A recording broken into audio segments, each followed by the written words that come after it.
भाई खुश आमदीद। बहुत शुक्रिया।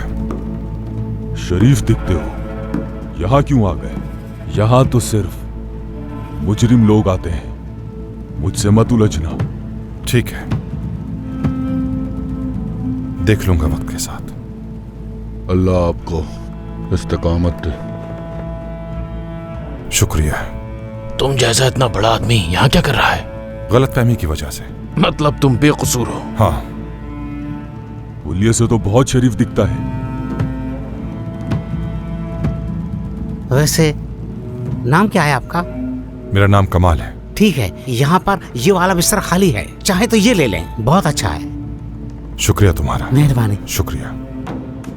तुम्हारे पास कोई सामान नहीं है, लगता है जेल अचानक से आए हो। ऐसा ही है। अच्छा भाई, शब बखैर आपको। तुम्हें भी शब बखैर।